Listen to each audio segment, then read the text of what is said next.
नमस्कार, आप देख रहे हैं डीपीके न्यूज और मैं हूं आपके साथ शिवांगी पारिक।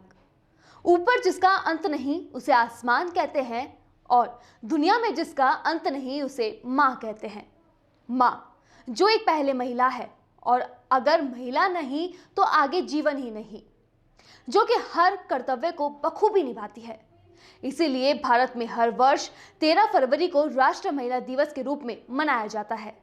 लेकिन बहुत ही कम लोगों को ये पता है कि 13 फरवरी को महिला दिवस क्यों मनाया जाता है।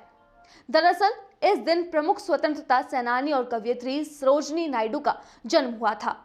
उन्हें अपनी कविताओं के कारण भारत कोकिला के रूप में जाना जाता है। सरोजिनी नायडू ने देश की स्वतंत्रता के लिए भारतीय राष्ट्रीय आंदोलन में सक्रिय भूमिका निभाई थी। सरोजिनी नायडू का जन्म 13 फरवरी 1879 को हुआ था। सरोजिनी बचपन से ही बहुत बुद्धिमान थी। उन्होंने 12 वर्ष की छोटी सी उम्र में ही कविताएं लिखना शुरू कर दी थी। वे न सिर्फ एक स्वतंत्रता सेनानी थी, बल्कि उन्होंने महिलाओं के अधिकार के लिए भी बहुत संघर्ष किया था।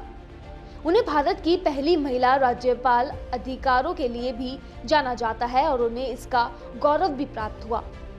सरोजिनी नायडू वर्ष 1914 को पहली बार महात्मा गांधी से मिली और देश के लिए खुद को समर्पित कर दिया। वे शिक्षा प्राप्त करने के दौरान ही राष्ट्रीय आंदोलन में शामिल हो गई।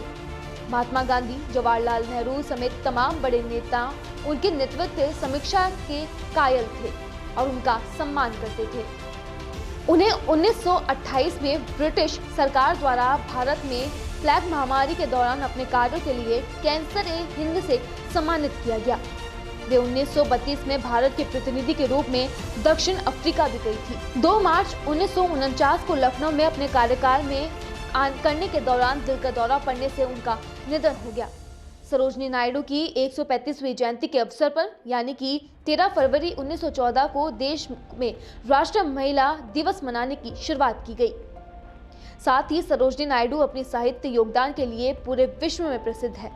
उनकी कुछ कविताएं पाठ्यक्रम में भी शामिल है। उनकी साहित्य रचनाओं में golden Sheffield, the bird of time, the magic tree, the wizard mask, the stepped flute, singing of India, the Indian viewers आदि शामिल है।